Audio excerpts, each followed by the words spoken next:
Place à la page des sports désormais, c'est en compagnie de Liselore Etia. Bonsoir Liselore. Bonsoir Namori. On débute avec du football, avec justement la finale de la CAN des moins de 17 qui avait lieu ce samedi. Et cette compétition a été remportée cet après-midi par le pays hôte, le Maroc.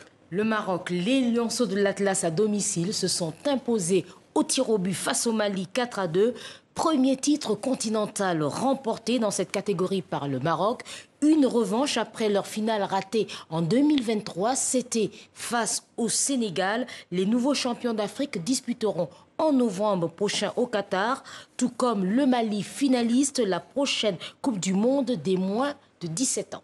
Et puis toujours en football, Liselore, au mondial de Montaigu en France, vous nous en parliez hier, tournoi consacré aux jeunes des moins de 17 ans. Deuxième défaite en fin d'après-midi pour le Cameroun, seul représentant africain lors de ce tournoi. Oui, la marche était sans doute trop haute pour les Lionceaux face aux Bleuets qui leur ont infligé un cinglant 4-0 avec un triplé de Christ Batola, l'attaquant tricolore du club de Troyes. La France, lundi prochain, affrontera en finale le Portugal. En revanche, le Cameroun disputera un match de classement. Les Camerounais qui ce soir, après la rencontre, ont rejoint leur camp de base situé dans la ville de Talmont-Saint-Hilaire.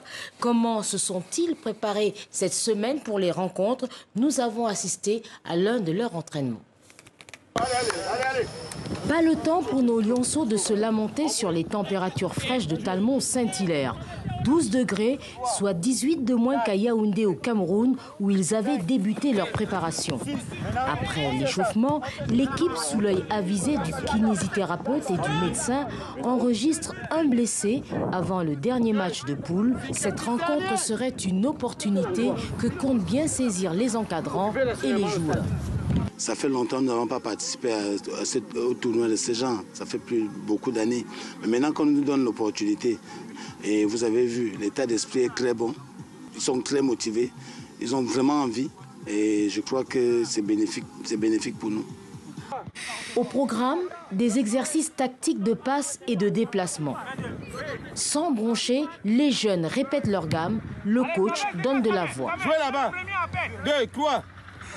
La fin de l'entraînement se conclut en musique avec quelques étirements.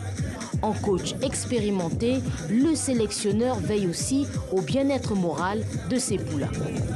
Avec les jeunes joueurs, c'est beaucoup de pédagogie.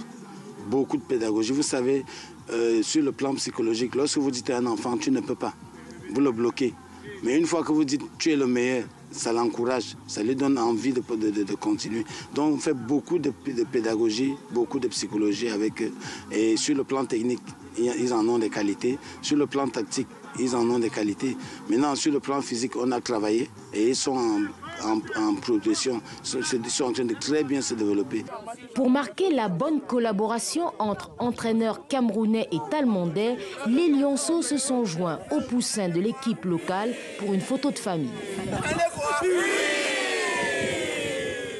Donc pour nos jeunes, d'avoir les Camerounais ici, c'est une vraie chance puisque ils sont conscients que ce sera peut-être les futures stars de demain qui vont voir à la télé. Donc c'est un vrai plaisir pour eux, une chance. Nous aujourd'hui, on a les petits de 5-6 ans. Ils se rendent peut-être pas forcément compte, mais pour ceux de 10-11 ans qui étaient là hier et puis de 12-13 ans, eux ils sont conscients, ils suivent le foot à la télé, ils suivent les sélections et ils encourageaient le Cameroun en plus. Donc c'est super pour eux, et ça sera en tous les cas un souvenir. Et puis peut-être qu'ils vont pouvoir s'identifier aussi à des joueurs qu'ils auront vus en match et à l'entraînement sur ces jours à Talmont ici. Pour les Lionceaux indomptables, ce tournoi, le premier pour la majorité d'entre eux, restera un souvenir inoubliable, voire un véritable tremplin vers le football professionnel. Voilà pour l'actualité sportive. On se retrouve demain, Liselore. À demain. Belle soirée à vous.